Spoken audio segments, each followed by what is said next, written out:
hold on to that conventional carrot because the show starts now. And we have a wonderful guest with us. We have brought to the table Liz Reitzig, and we are going to talk about produce and farming and the horror stories that go with it. So welcome in, Liz. Thank you for joining us. Hey, Thanks so much, Karen and Danny. It's so great to be here with you all. I watch you every week, so nice to be here.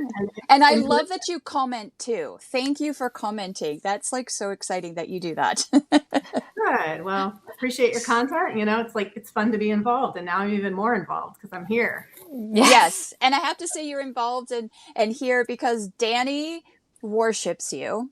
She told me secretly. She has a girl crush on you. No, I'm just kidding. She said when I grow up, I'm going to be just like Liz. No, I'm just kidding. But Liz, if you, for our audiences, could you go ahead and tell us a little bit more about you?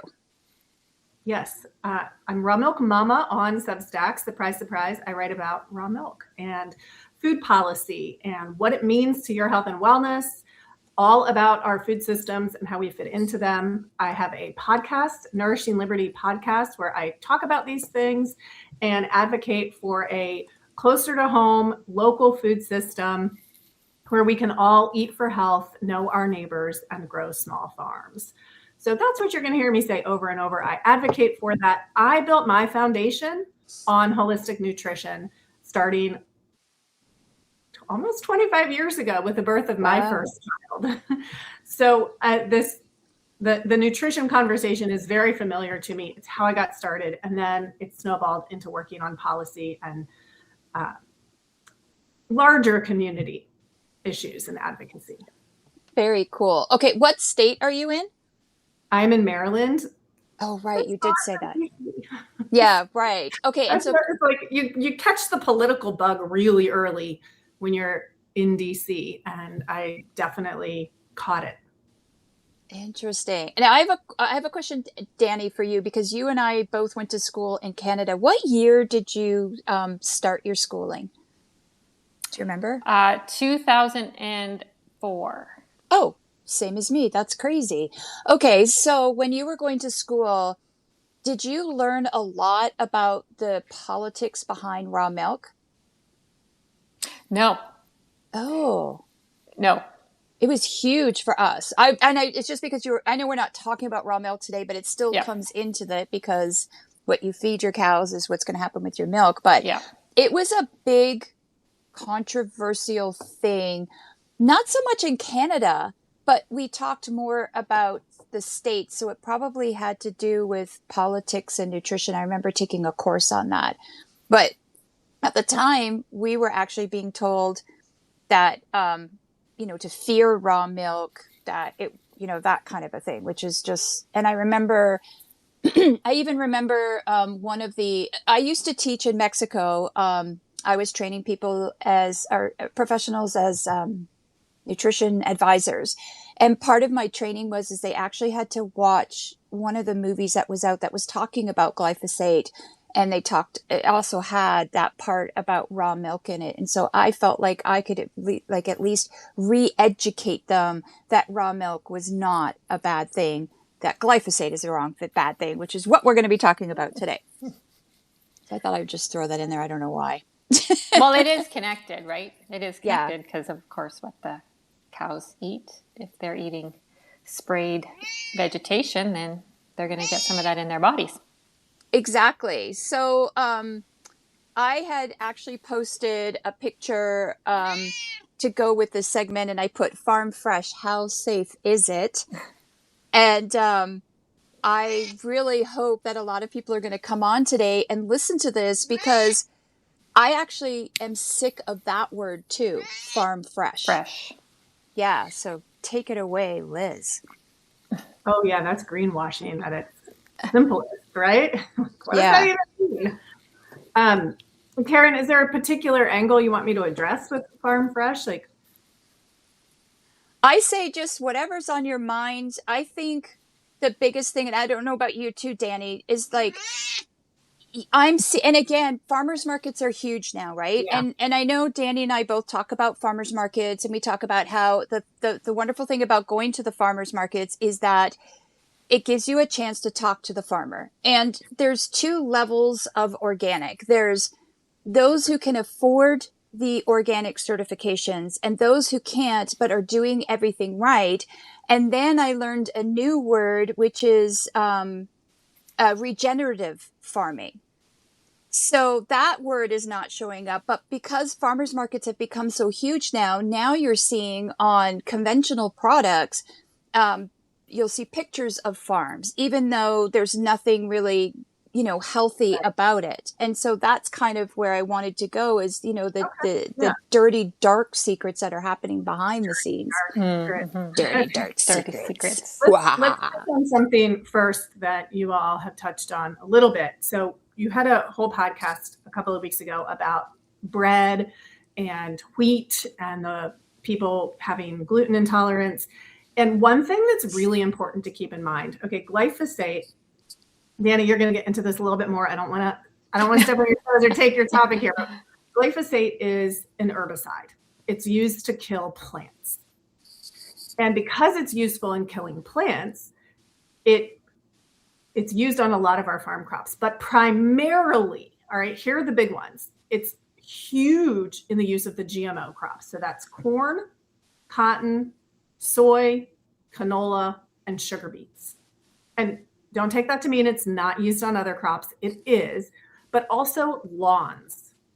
People, residents, and companies, businesses, municipalities use it extensively just on lawns and grass and green areas. Parks and recreational areas. We're not going around eating that grass, I hope, right? So where it comes into our food. So wheat, you guys were talking about wheat the other day. Glyphosate is also used as a desiccant. That means that it's sprayed on the crop when the crop is ready to harvest to help it dry more quickly. And it's absolutely used as a desiccant on our wheat. Well, and just to help the viewers understand that, so once upon a time, when farmers used to build up or grow crops, wheat in particular, did they not burn them down so that they could jolt them into releasing all of those nutrients, right? That was part of that desiccation. But now they're using the Roundup instead, or the glyphosate instead of burning crops. I'm not sure what you're referring to with the burning of crops. Go ahead. You might be referring to okay, so when it comes to regenerative ag, some farmers or some publications will claim that if you're no-till, you need to be no-till to be regenerative. And the basis for that idea is that as farmers till the soil, it releases carbon, it gets into the atmosphere, it gets out of the soil. And if you go no-till, then it's healthier for the soil. But for a lot of farms to go no-till, that means they are spraying massive amounts of glyphosate on the crop to kill it so they don't have to till it into the ground. So this can be really confusing for consumers who are maybe new to the regenerative conversation or people who are just picking up bits and pieces as they go along. No-till often means that the farmers are spraying the glyphosate to kill whatever cover crop they have before they plant the vegetable crop or the grain crop. Interesting. So I didn't know that. So this is very interesting because and a lot of people don't know exactly even what glyphosate is, right? Yeah. So a couple years ago, when I was on Instagram, I'm not on it anymore, but I did a poll. I did a poll to people, and I asked them if they knew what glyphosate was, and 33% of my small sample size didn't know. 1/3 of the people out there don't know what glyphosate is or what is being sprayed on your foods. Did you happen to ask in there, and I don't know if you did it at the same time or not, but did you happen to say, who knows what Roundup is? But, yes. Oh, you yes. did? And? Yeah. And? Well, no. I mean, they know what so Roundup is. They know what Roundup is, but they don't know what the ingredient in Roundup is. Interesting. Right? Okay. I mean, and Roundup has been around for, I don't know, decades. I mean, I remember my parents using it, and I lived in an orchard community growing up, and so that was used all the time. It's been around since the I think the early 50s, if I'm correct. Yeah, I think so as well. Yeah.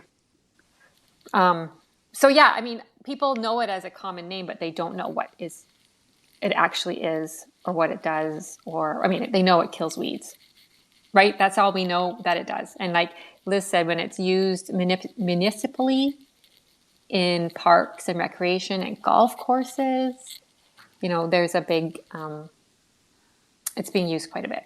Let's say it kills plants, because weed is only in a place you don't want it. Right. Okay. It's designed to kill plants. And so when you have the GMO crops are specifically designed to withstand higher levels of the chemical glyphosate. So they don't get killed by the chemical while the plants around them do. Right. It's also, if I remember correctly, I believe that glyphosate was invented in Japan. It was either Japan or China, and it was for something completely different. But what they found was that it was an antimicrobial. And what it does is it destroys the shikimate pathway of the microbes. Is that correct? The specific technicality of what you're saying, I don't know. I don't. Okay. I didn't bring up. I know it is antimicrobial, but you're getting really specific. Okay, so then, because I used to teach this, and I'm like, I'm not going to bring up my presentation, but so if I'm correct, it was shelved because what they wanted to use it for originally had nothing to do with plants or anything like that, and then a pharmaceutical company came along and saw what they had and bought it up and shelved it. They actually did not use it until I think either the late 1940s or early 50s, something like that, and realized, and it might have had something to do with, was it Agent Orange? They used to spray that on crops. They could no longer use that. And so this is when the glyphosate came in, if I remember correctly. It's been a long time since I've taught, so I'm just sort of remembering stuff in the back of my head. So I believe that is the history of glyphosate. I think in the U.S., it started to become in use in the 1970s, 74, and then really shoots up with the introduction of the GMO crops. Because again, the GMO crops are literally modified to withstand higher levels of glyphosate, while the surrounding plants don't. But what that also means is that as you all know how it works. There are now weeds, plants where we don't want them, that are becoming resistant. And so this becomes horrible for farmers who in the surrounding areas. It's horrible. You get huge crops of these Roundup resistant plants, weeds, like Palmer amaranth comes to mind. Oh my gosh, the weed. And it doesn't respond to ordinary organic measures even. It has to be hand pulled. So this becomes a problem for surrounding farms, for all organic producers. It's terrible. But I mean, obviously glyphosate is. That's why we're here. There's also superbugs as well. The bugs have literally changed their DNA, and they have too also become resistant to the herbicides and the pesticides as well, because that's part of it. You've got to spray down the bugs, and you've got to spray down the weeds. And I forgot my training. Anyway, my thought went. Well, and Karen, I mean, why do we care, right? Do we care if glyphosate, if it just kills plants? No, but the reason we care is because it harms our health. It harms soil health. It harms other species in our ecosystems. So this is a problem, and it's a really big problem now, because we have things like this glyphosate on the wheat as a desiccant, and then suddenly all of these people can't eat wheat anymore. Well, we have to look at that. Let's take a closer look at that, right? So what does it do to our bodies? Why is it a problem? What does it do to our ecosystems and our soil? that's where the big questions are. But I think probably your listeners really want to know what it does to their bodies. Well, I think they want to understand as well, why it's being used so much in the crops, and what can we do on the other side to start to remove it and go back to farming without it and having those health issues, affect us. And yeah, it does affect, it's a foreign, invader into our bodies, right? So it puts your body on high alert. We create more allergies. It affects the microbiome in our gut, which is, where most of our health comes from and where our allergies come from, and that gut inflammation, which causes more issues with health. And it's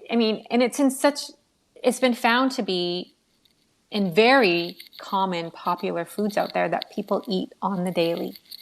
Granola bars, oats, cereals, cookie, anything mostly wheat, corn, high fructose corn syrup, when that is in foods, that also contains, the residues of glyphosate. So, the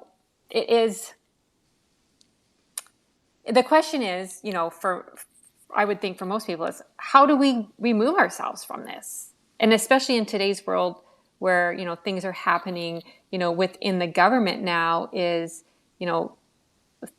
they're not trying to stop it because it's not trying to stop it. They're trying to make it bigger. Yes. But that's part of our food supply. So they're, now they're going to be having more control in what's in the food supply.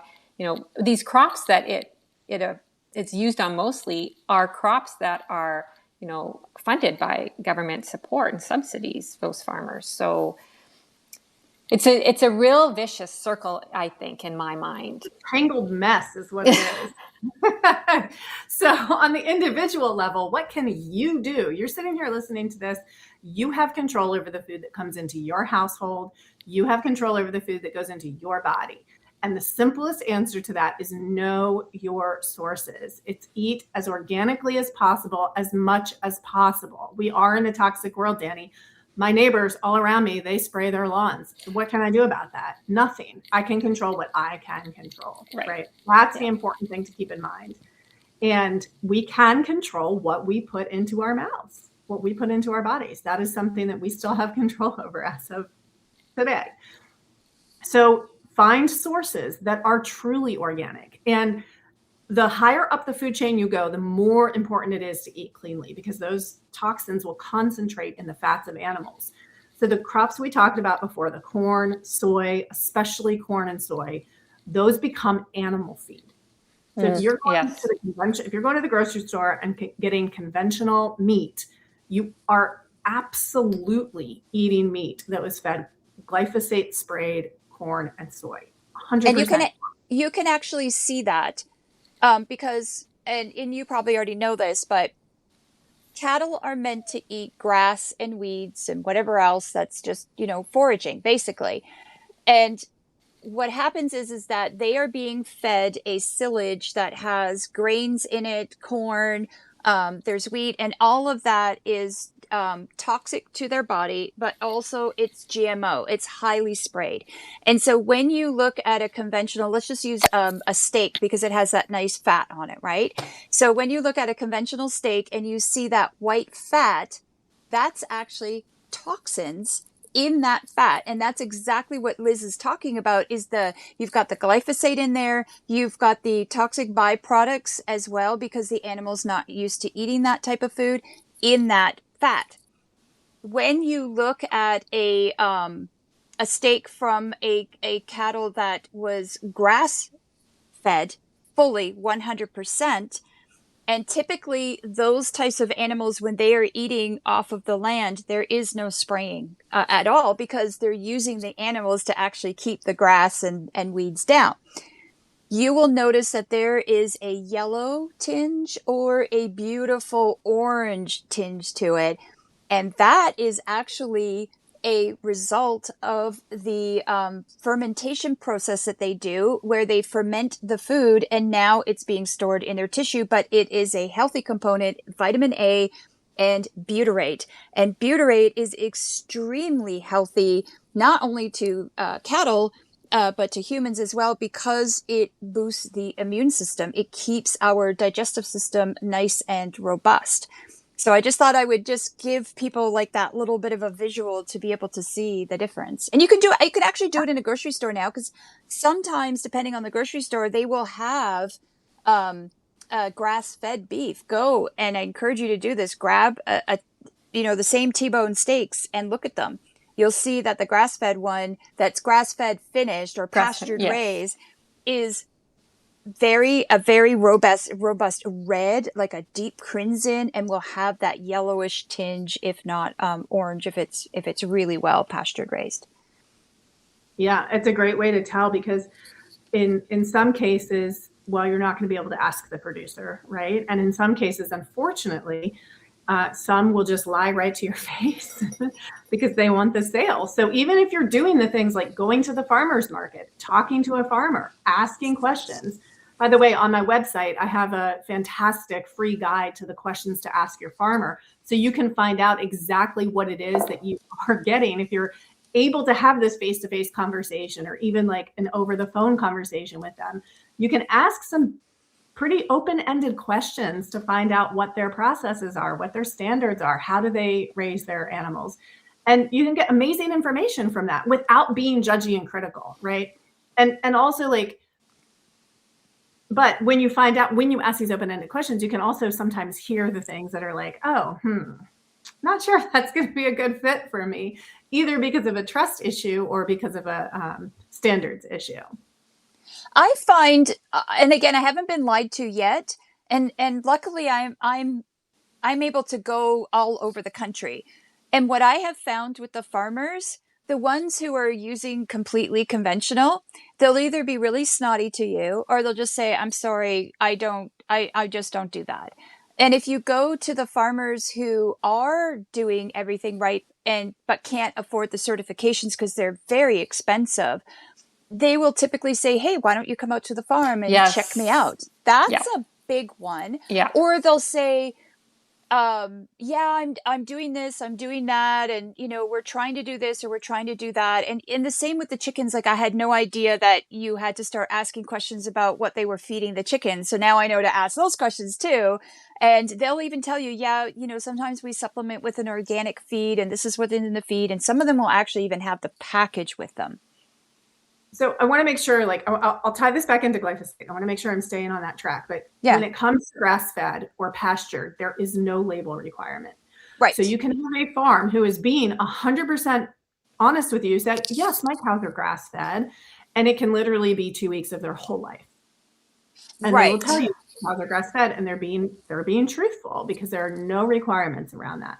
That's right. So again, why is this important when it comes to glyphosate? Because it helps you understand what is going on with that farm. If you ask open-ended questions like, what do you feed your animals? Then it gives them an opportunity to tell you, well, I feed them on grass for a year and then finish them on grain.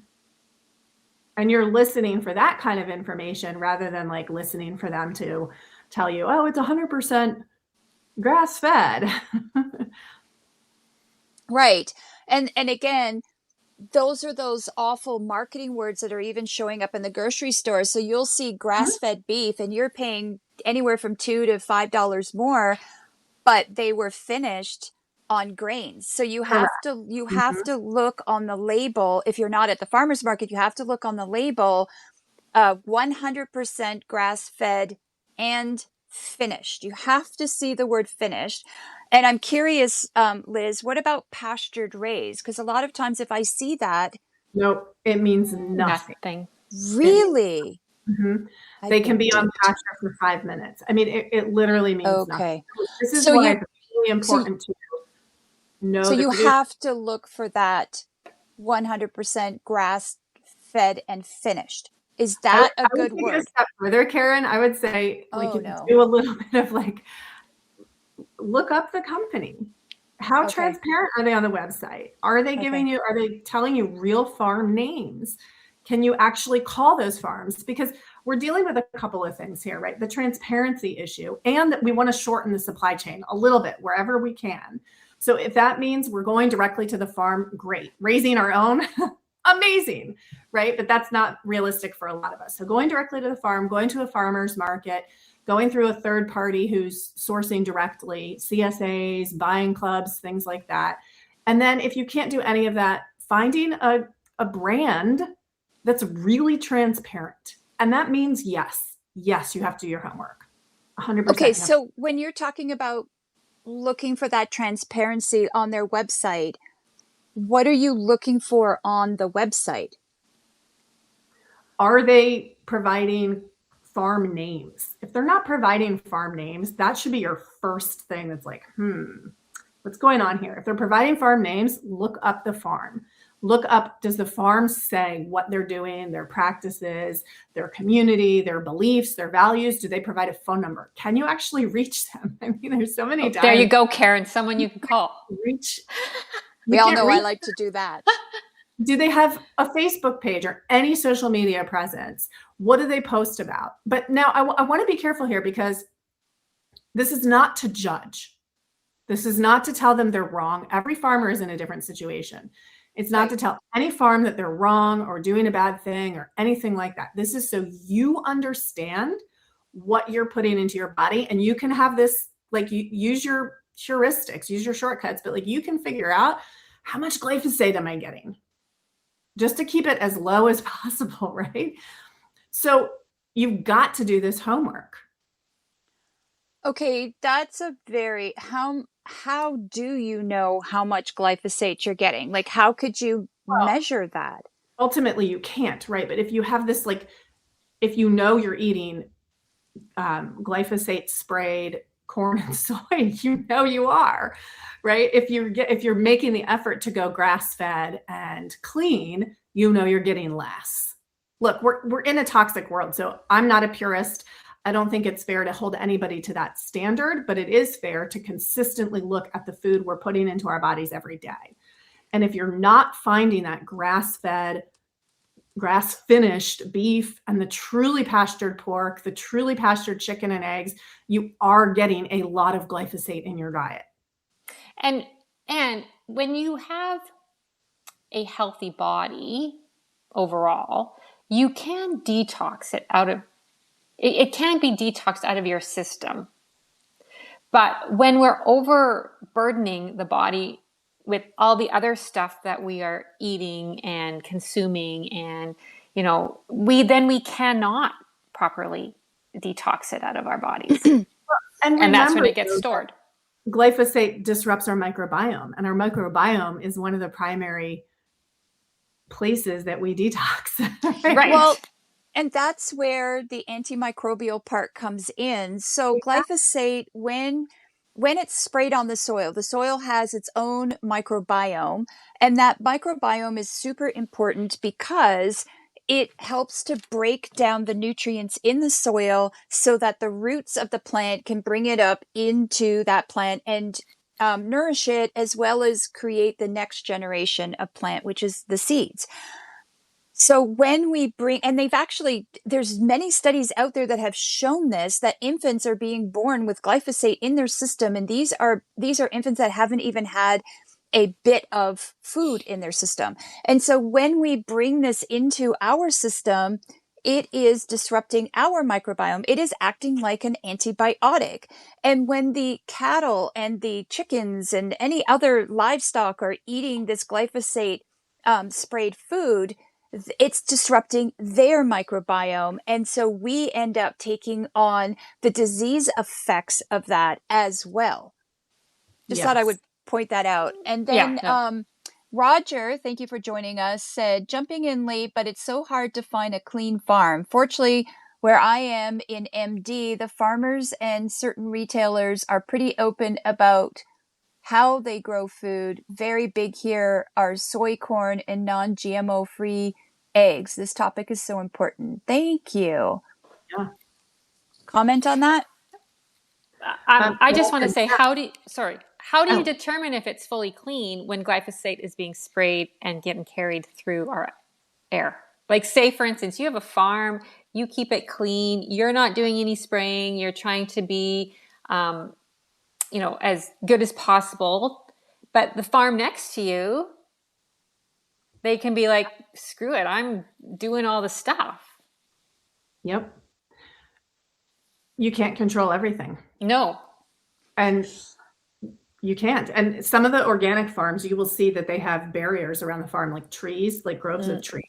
And that's specifically to mitigate some of that. Okay. That's overspray. Yeah. Okay. Well, not only that too, but I don't know if it's still going on or not. At one time, there's more, there's glyphosate, but there's different companies. So each company has their own formulation for their GMO seeds as well as what's being sprayed. And you'll know because as you go down the road, I happen to be in a huge fruit agricultural. I'm in the Columbian Basin in Washington, and it's just nothing but orchards. And where was I going with that? Oh, you'll see signs and it'll tell you the name. You'll see DuPont a lot. So DuPont also is genetically modified, and there's a whole bunch of other ones. And you can, I forgot where I was going with it. I lost my train of thought. Sorry about that. Speaking of fruit, wine. Yeah. People are ugly non-organic wine like it's the latest thing. And by golly, you better watch it. And, you want to look for the wines that actually test on glyphosate. They're very hard to find. But if you're a wine drinker, I know it's very popular right now. If you're a wine drinker, there's a lot more organic. There's a lot more organic wines coming out because of that.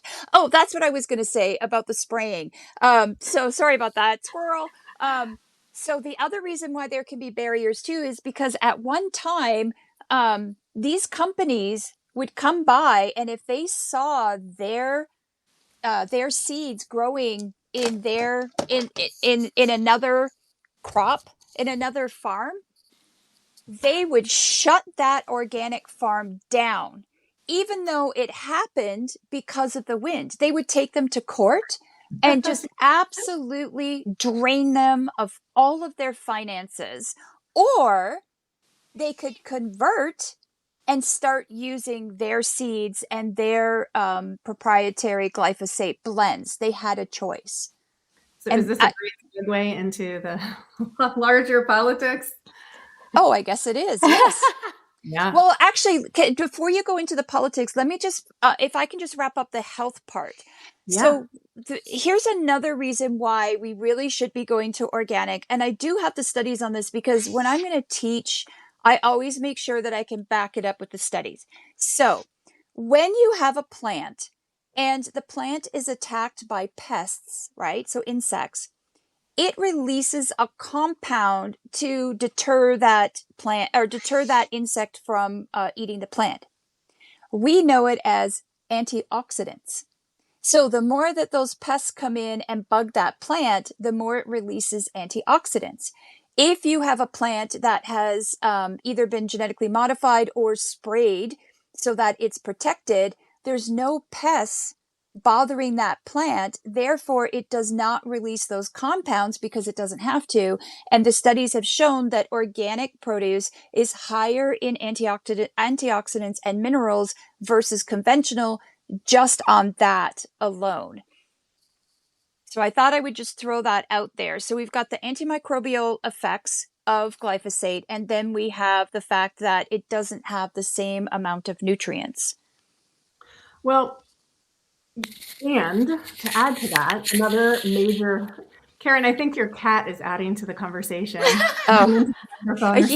He does have a habit of yes, he does taking over the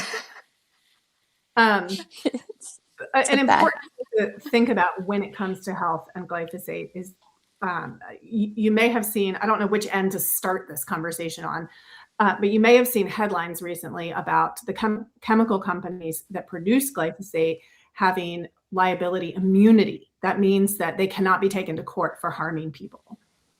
Where have I seen that before? Well, it's significant because Monsanto, the company that was primarily producing glyphosate for a long time, now they've been bought by Bayer chemical company, but track the history there as well, so there's no confusion. So they had massive lawsuits against them. Bayer did, because they bought it. Yes. Well, originally, yeah, Monsanto, the lawsuits came about because there were allegations. Now, being very careful how I speak here, because they're allegations, that the chemical glyphosate caused cancer in people. So the court found that there was enough evidence of this to provide huge payouts to the people who were in California. Well, now it's expanded, I believe. No, it has. Yes, it's across the United States, but the actual court cases that really defined this was in California. I used to write for a Green Living magazine in Arizona, so I covered it. Yes. So it was California that started the whole ball. We can't have the glyphosate conversation without talking about the very big elephant in the room, which is the court cases saying that there is cancer potential when around this chemical.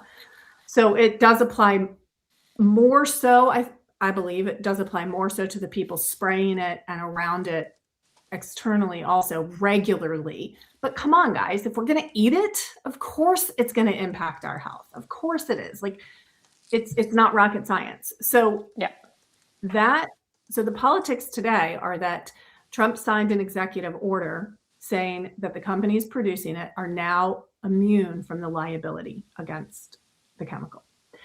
And that executive order will stand until it doesn't anymore, which may or may not be the next administration. We'll see. But one of the biggest problems is that's getting rolled into the Farm Bill. Oh, and if that's terrible. that is in the Farm Bill, it makes it much, much harder to overturn. So it's currently a portion of the Farm Bill. We'll see what happens when it goes to the Senate. We'll see if the Senate takes it out or not. But it is currently in the Farm Bill, and just hope to God that it does not go through as it is. That would be a disaster. So if it's in the Farm Bill, if it goes through in the Farm Bill, does it mean that it would be mandated to small farms to use? Or do they still have control over their farms? Mandated. Okay, so let's clarify that it's not mandated that farms have to use glyphosate. Okay. What the executive order does, and if it's in the Farm Bill as is, what it will do is it gives liability immunity to the chemical companies who manufacture the product. Right. So theoretically, we can bring suit against a company or another individual who harms us, who injures us.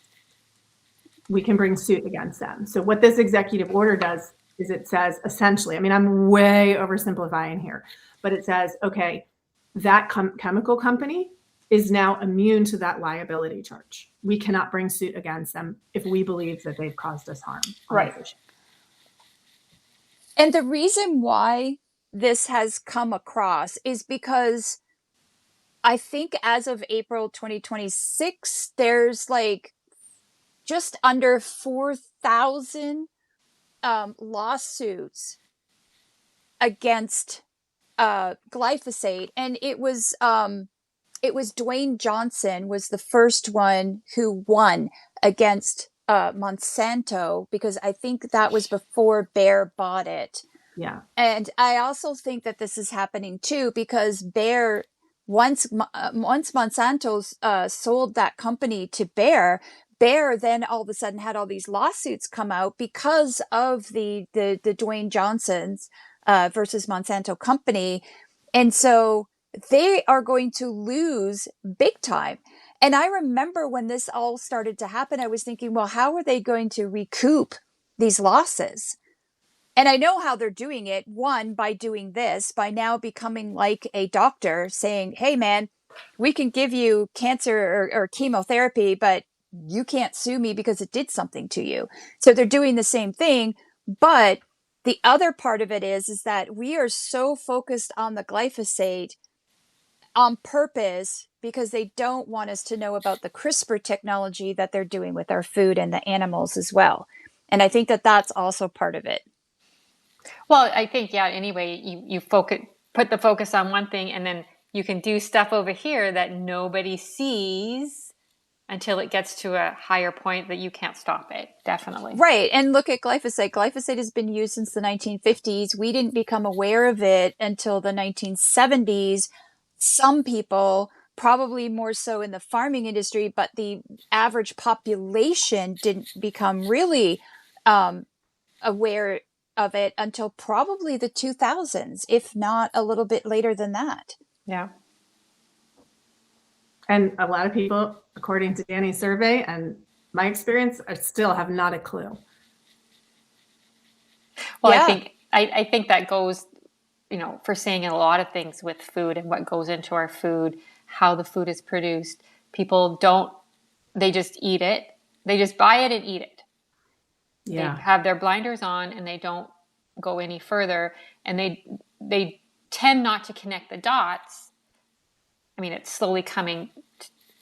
More people are starting to realize it, but connect the dots of what we're putting into our bodies is affecting our bodies, right? Yeah. Well, and you can see there are many graphs as well that show as glyphosate started to rise, so did the incidences of inflammatory bowel disease, IBS, and colon cancer.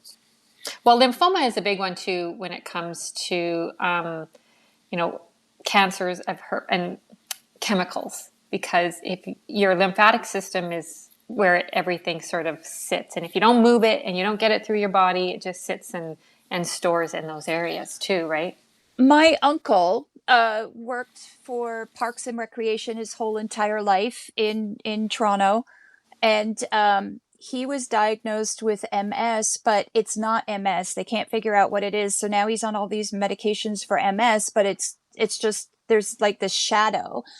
And at first, when I was first talking to him about it, because he's a big hunter, and I thought, oh, you guys are hunting Lord knows where, maybe it's that. But then I remembered, I'm like, wait a second, you actually worked for Parks and Recreation, because I always thought him as the Zamboni guy. And it's a big thing in Canada, right? If you're a Zamboni guy, man, you're a rock star, right? So I was like, oh my gosh, my uncle is a Zamboni rock star. And then I was like, well, what do you do in the summer? He says, we take care of the parks. He goes, Karen, Parks and Rec. I was like, oh. And then it all just rang. And I said, I was very curious. I said, so do you spray, like before they banned it in Ontario, they banned it. I don't know if it's still banned or not, but they banned it like just as I was moving to the States. And that's like, I don't know, 15 or 20 years ago. But anyway, I said, did you spray glyphosate? He said, yeah, we did all of that. We sprayed all of that stuff. And I said, I'm really curious. Because he was there until he retired. I said, how many people did you work with that had cancer or died of some illness or ended up with autoimmune disease? He said, every single person I've worked with. And that just blew my mind, but it put it into perspective so much that he started to think about it. So did he really have MS, or is it a side effect of working directly with those chemicals? Yeah. And, Karen, you mentioned earlier Stephanie Seneff, and she's done extensive research into the mechanisms of action and the human health components, like what is going on with glyphosate, all of these does it cause neurological disease, all of the things. So she's really the one, like I can talk about it big picture and policy, but she has really gone granular into the health. And a lot of people call her a quack, but she is not a quack. Well, I think the chemical companies have a vested interest in silencing the people who are speaking out against it, for sure. And people who are just providing basic information. The chemical companies don't want us informing each other about this. So anytime you're going to have somebody with that kind of prominence, like Stephanie and her kind of education, of course they're going to do whatever they can to discredit her and call her a quack and silence her. Mm-hmm. She brought up two things. First one was the shikimate pathway. So she's the one who said that, and this is what the chemical companies have told us, that these antimicrobials, so the glyphosate is an antimicrobial, so it goes in, and plants use what's called the shikimate pathway, where they use the bacteria that's breaking down things in the soil to bring the nutrients in. She found that, yes, humans do not have a shikimate pathway, but our microbiome, like you were talking about, Liz, uses a shikimate pathway, which is why we are having such a huge disruption of our microbiome. And in particular, I do a lot of work with stool tests, and I will see over and over and over again certain bacteria like Pseudomonas. They actually use glyphosate to continue to grow. Can't think of the word. I was trying to say fruition. To grow. And there are a couple of others like Streptococcus and Staphylococcus that can also convert and use glyphosate in order to allow for overgrowth. And so I work predominantly with bowel issues. And, you know, when you start to see this over and over again, and you're looking at the type of diet that they are eating, it's predominantly glyphosate. They get the glyphosate out and it comes back down. The other thing that she talked about is amyloid plaquing. She has found that the glyphosate can actually bypass, or maybe it has something to do with the gut-brain axis, but she has found that this glyphosate can cause amyloid plaquing, and that is important because amyloid plaquing is responsible for dementia and Alzheimer's. And so you start looking at this stuff and it's like, well, you look at people and even loved ones and you look at the diet and you can see your own correlations there. So yeah. And then, you know, it's not a head scratcher why the chemical companies wanted liability immunity. Right. It becomes so obvious, you know, when you start to get granular on the science of that. Like Karen, I wasn't aware of that I guess at one point I was, but it wasn't top of mind, like the connection between Alzheimer's and dementia and the microbiome in the gut, like affecting that. Anyway, the glyphosate connection, it wasn't like the top of mind thing on that. It's only because I did a complete 2 years, 3 years of just training. When science catches up to what nature already knows. But science has caught up. That's the problem. Right. But they don't. But they can't even talk because these companies are going to come and what do you call it? Not disassociate, but like tear them down. Not quacks. I can't think of the word. Discredit. Yes, thank you. Yeah. Must have too much glyphosate in my brain today. But yes, that's what's happening. Is they are going to be discredited, and in the scientific world, that is the last thing you want, is to be ostracized. And a lot of scientists will never say anything because of that problem, unless they really want to go in that direction. Well, I think that's where we come in, right? Because we teach people every day, all day long, about how to have healthier, cleaner diets, how to achieve wellness in their everyday lives through nutrition and proper eating. And we can keep talking about that. That's not rocket science. Get back to the basics. Yeah. Well, and then there's people like you as well who are not nutritionally trained, but you're out there on the pulse of what's really going on. And so I think that it's just so wonderful that you are on here, because yes, you're with two nutritionists, but you bring the other part because you literally have your hands in the dirt. Well, I am nutritionally trained, so. Oh, I'm so sorry. I didn't. No, it's not the focus. So see, Danny, this is why you need to do a bio. I'm blaming it on Danny. No, I'm just kidding. I'm so sorry. I didn't realize you were nutritionally. I feel like so bad. That's okay. The focus, I have used that. I built the foundation on that, and then worked into policy, because on one level, it's like it's great to talk to individuals, and like I hold contradictory beliefs about this, because I so strongly believe that like we are each responsible for what we put into our mouths, and the contradiction there is policy is really important.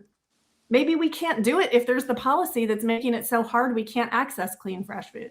So I think on the one hand, it's very important to focus on the individual level, and on the other hand, we've also got to focus on this policy level.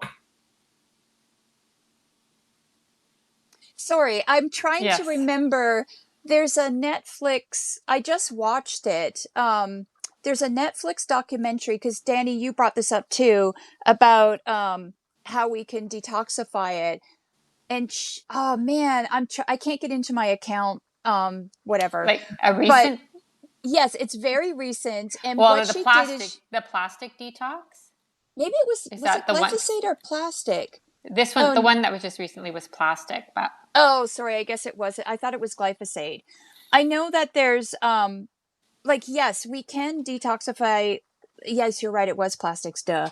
We can detoxify glyphosate from our system. And the number one way, first of all, is getting it out of our system by not eating it. Yeah. But you have to do a full 360 because it's in everything. It's going to be in your conventional dairy. It's going to be in your processed refined foods. It's going to be in your sweets and your bakery treats and your meat. And so how do you, Liz, like, what is the first step? Like, how do you teach people to start this journey? Yeah, that's a really good question. And it really depends on where they are right now, what they have access to, and what kind of resources they have. It's really awful, the kind of disparity we have in our country right now when it comes to people who can afford clean, healthy foods versus people who really struggle to or cannot. That has to be addressed on the policy level. Okay, but let's say you're a middle-class American, what can you do? The higher up the food chain you go, the more important it is to get clean food. So yes, your cheeses, your dairy, your meats, your pork, especially like pork. Oh my gosh. Yeah, pastured pork and chickens and eggs. But also, like, be careful of the overwhelm. Because if you get overwhelmed, you're going to shut down. You're not going to be able to do anything. So start with one thing. And when it comes to wheat, like, we know how much people are affected by wheat. And we have to ask the question more and more, is it the wheat or is it the glyphosate? Yeah. And so after you take care of your animal fats, check your wheat source and see if you can find a local organic source of wheat that does not have glyphosate anywhere near the farm. And, that being said, there is going to be a neighboring farm somewhere that sprays. But can you find an organic source of wheat near you or get from one of the organic locally milled places? So those are key. So I have a question. In the article that I wrote, it talked about looking for glyphosate-free products by looking for products that have that little label on them. So how... I mean, there's oats that you can buy. I can't remember what they're called, Only Oats or whatever, and they say glyphosate free. So, I mean, they say that, but how, true is it, to be honest? Is this just something where they buy that sticker like they do with the American Health Association, blah, blah, blah, to put on foods, just to say as a marketing thing that this has no glyphosate? I mean, it's hard to prove that, like, really, depending on where your farm is, because of course you get overspray and stuff. Danny, I'm actually not familiar. I'll have to read your article. Oh, okay. Yeah. No, there are certain labels that can go on products that say that they're glyphosate free. And I just wonder, is this just all marketing, such as, things like pasture raised and grass fed and, these type of things? Is this just a ploy to get another people to marketing buy? Ploy? Yeah. I mean, the ultimate answer is know your source. You got to know your source. And that sounds like a mountain to climb for some people. I know it is a mountain to climb for some people, but take that first step. Well, and another first step is just to remove all those ultra processed foods. You're getting, for instance, you get like Cheerios, which we know and has been proven to be full of glyphosate. Oh, they got hit big time in the groundswell. Yes, absolutely. Right. So just removing some of those products and removing your, and ingesting them will make a huge deal. And even if you go to Whole Foods that have some sort of glyphosate residue, you're still not getting 150% of it. You might be only getting 50. Right. And I would say if you have the means to do it, remember, the higher up the food chain you go, the more important it is to eat clean. So meat, dairy, eggs. Yep. Switch to pastured, organic, grass-fed as quickly as possible, as smoothly as possible. Your quality of food is also going to go way up. You're going to be so impressed. And then as far as the marketing, like, stop shopping at the grocery store. That's where you like, stop shopping at the grocery store. Every state, you can go to your state ag department and you can find farms near you. You can then call up those farms, look at their Facebook pages, find out what markets they go to, find out how they raise their animals or how they grow their vegetables or their grains. Hopefully you can find a farm near you that grows grains. And you can ask these questions and you can develop a relationship with these local farms. And that has a tremendous amount of rewards as well. And yes, if you're going to do this, sometimes it can be more expensive, both in time and money. And I want to say to that, like, invest. It's your health. It's also our food system, the future of our food system. And it also tells the farms, like, you're doing the right thing here. Mm-hmm. And when it comes to food in the U.S.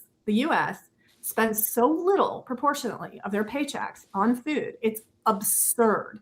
And when you look at historically and worldwide what it takes to produce food, it's mind-blowing how little we spend on food. It's cheap and easy and convenient. That's what we're looking for. No, actually, a lot of us are looking for connection, health, and wellness, and nourishment, and the freedom to choose the foods we want from the producers we want.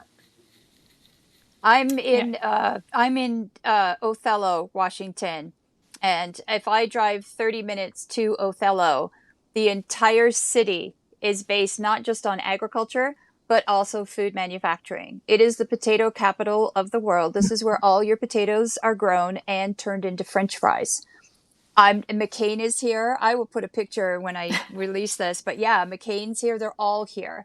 And One Feather said earlier, she said Google I don't know if it's a she or he, sorry. Google Maps and zoom in on structures, pastures, water sources, and zooming out and neighbors' farms practices. Many times you'll see the type of equipment being used, such as herbicide sprayers. And she then later said, what a fascinating discussion. Yes, overwhelm is a major block. Making a weekly or monthly day trip out of date to local producers refreshing, easy, achievable, and worth every penny moment in terms of immediate gratification, both health, entertainment wise. I'm traveling an hour and a half to get my food. And I'm in an agricultural part of the country, but I won't eat any of it. And it's interesting about One Feather saying that, because there's one farm here that's organic, and I am in the Columbian Basin, which is a protected wildlife, but I see right out my window, and it'll be happening in the next month. I'm not good with, I'm not good with measurements. I can see the crop, and I watch the crop duster come in, and I watch that crop duster spray, and it's right, and they're literally coming in, and there's a house, they drop down over the house. Now they're selling houses all around here, and I'm like, oh dear Lord, their backyard is literally being sprayed. Yeah. And last week I watched, because the orchards have all bloomed now, right? And I watched the farmers out there, the workers, they have these big cans of, I didn't know what it was, but it's actually a fungicide. And it has a big, caution sign on it. And they're wearing raincoats, no mask. And they are spraying the entire orchards. And to go back to One Feather's point, all around here is all water, irrigation channels of water, right? All of that spray is dumping into that irrigation, which is dumping into all of the protected lakes here. And everybody loves to fish across the street from me, which is Potholes State Park. There's a big reservoir, and everybody goes fishing there. And if you just look at that, you can see everything dumping in. So even if you're looking at the organic farms, like One Feather said, or the regenerative farms, you really have to look at the bigger picture and see, where is all this runoff going to? Karen, what an incredible story. And can you move? Can you just move? Yes. Well, the bigger story is my father-in-law owns this property, and he owns another property. And so we ended up spending all last year here. And interestingly enough, when we got here, I didn't know anything. I make a point not to know anything because I like to explore from within. I was covered in head to toe with rashes. I had sinus infections, and I don't suffer from stuff like this. I had no idea that what was going on at the time they were spraying. Now, I don't know what they were spraying. Plus, the Colombian Basin, and I've been driving, and the plane goes vroom, like this, like that close. Like you can see the pilot. And they're spraying larvicide and insecticide to keep the mosquito population down. So I had just one constant headache the entire time that I was here. And yes, I can move, but until I'm waiting for my coach to show up. It's in Oregon right now. But once it shows up, we're out of here. So because I knew I was coming back here, I started on just supplement level liver support. But I have noticed, I've got foundation on right now, but I have noticed all of the lines have come back on my nose and my face, and that's because of the liver congestion that's happening with this. So I now know that, and my diet's clean. Yeah. I now know that I have to go to homeopathy or actually they're called gemotherapies, and there's another one. They're sort of like homeopathy, but they're a little bit different. They work on the emunctories and they drain as opposed to support. So I loved what One Feather said, is the fact that we're trying to be as clean as possible, but how close are you downwind to sprays? And I remember when I was in nutrition school, and because I started at the school that you started at, Danny, and then I went to a different school. I don't know which school it was, but on our intake form, it says, do you live within 50 miles of a farm or a nuclear power plant? And I never understood that. But now that I travel the country, now I understand, because it's that downwind. How much of that are you bringing into your home? How much are you breathing? Mm-hmm. It's terrifying. Yeah, it really is. And that's why policy matters so much. I mean, there's only so much we can control individually, right? Yeah. We can control. I mean, it takes enormous effort for people like you, Karen, to go that hour and a half to a farm that has food you can eat. But then on the policy level, like we're going to let this thing stand in the farm bill? God, I hope not. I mean, and what can we do about it? That's, I mean, do you guys remember, Karen, you're from the US or you're also Canadian? Both. I'm dual. Yeah. Okay. Do you remember Danny, like the 2007 or 8 bank bailout? Mm-hmm. Oh, yeah. Yeah. Like we literally, like the phones were shut down in DC. Everybody was calling so much. It didn't matter. No. It didn't matter on the policy side. So, yeah. So like, I mean, I do know there are people in Washington right now who are fighting against this with the Farm Bill and having, absolutely. But again, money talks. He's a friend of mine, and he is fighting against it. We work on this stuff together. It's so important to keep on doing this. But you're right, money talks. But you know what? Like, so does collective action. Mm-hmm. So does like changing a paradigm through individual choices. And what do I mean by that? It's like, I'm in a suburb. And so what do we have? We have house, playground. House, playground. So what would it look like if we were like, oh yes, we can have animals at the playground? Like a cow and a goat and chickens. We can make our own food where we are without the use of glyphosate and other horrible chemicals. Like, we have to shift our thinking when it comes to our food systems and our food supply. Yeah. I think it's also important too that we do go back to that way of living, because we have become so disassociated with our food that if shit was to hit the fan, as the preppers call it, who would be able to go out and shoot a cow? Like, seriously. I haven't done it. I have not done it. And I think about that. And, I had the opportunity. I do have somebody in my family who's on both sides of my family, actually, my husband's side and my side, who are huge hunters. And I wanted to go just for the experience. But the reason why I didn't go is because I wanted to go for the experience, if that makes sense. Like, I didn't want to go and shoot an animal just for the experience. Because, you know what I mean? But I know that, my uncle or this other person would bring it home. But I don't know if I'd be able to do that. I'm disassociated from my food. Yes. I mean, most of us are now because we've gotten trained into this commodity system and into being so separated from our food supply that a lot of people don't even know. Like when I work with kids and on planting, they ask me like, well, if we put this radish seed, how many radishes are we going to get from it? Right. And I mean, I'm not saying that to like, no, you want to make fun of everyone. I'm saying that we are so disconnected. Or like adults who don't know that melons and squash grow on vines. Well, and look at us as nutritionists. We weren't trained to go and work on a farm. We weren't trained to be at that level. We weren't. Yeah. And it helps. I mean, it really does. It's like that adds a whole nother dimension to your practice. Once you spend a lot of time on farms, you begin to understand like the relationship between the soil health and our gut microbiome and the soil microbiome. I mean, and then the ecosystem, like we are part of our ecosystem. We're not separate from it.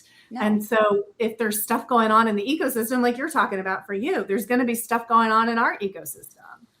Yes, absolutely. We literally cannot live without one another. We need plants, we need sunshine, and we need animals. And I know there's a lot of vegetarians out there. And believe me, if you are blood type A, you are blessed because you are the only blood type who grew up on agriculture that can actually be completely vegan or vegetarian without any health consequences. But for the other blood types, O, which then went into B, I believe it was. Yeah. O to B and then to A, we need that animal type. And, I think it's so interesting because we use words like paleo and what's the other word that they use? Keto? Sorry? Keto? Yes. Like, and it's all about meat and everything, but there's this primal part to it. And I'm blood type O. So I'm like, yeah, I'm blood type O. I need my meat, but I don't consider myself a real blood type O because I think a real blood type O, which is the hunter and the gatherer, I should be out there hunting as opposed to just going to the grocery store and picking up my saran wrap piece of meat, So I think it's just very interesting. Different dimension, isn't it? Yes. All right, so we should wrap this up. So what's a bottom line for you, Liz? What can we do? What do you want to leave us with? Gosh, it's the principles. It's eat for health, know your neighbor, and grow small farms. It always comes. I absolutely love that. Taking control over what you have control over, shifting your thinking where you need to so you can provide food security for your household and community or be part of it. And what you can't control, to some extent, don't worry about it. Right. Or figure, yeah. I love that. What about you, Danny? Every day. Yeah, go ahead. Sorry, say that last part. It's take the steps that you can every day to clean up your food, clean up your diet, and give yourself that chance of wellness. I love that. How about you, Danny? Same sort of line that Liz said is that you can't control everything, but you can control what you can control, and just making small steps and starting to educate yourself a little bit more. Don't walk around with blinders on the whole time. No, ask questions, talk to people, come back to a community and have these discussions with people. That's amazing. You know what? I think it's so funny how we all have the same thing. Just those small things, and you don't have to be overwhelmed. I love that. And I love the awareness part.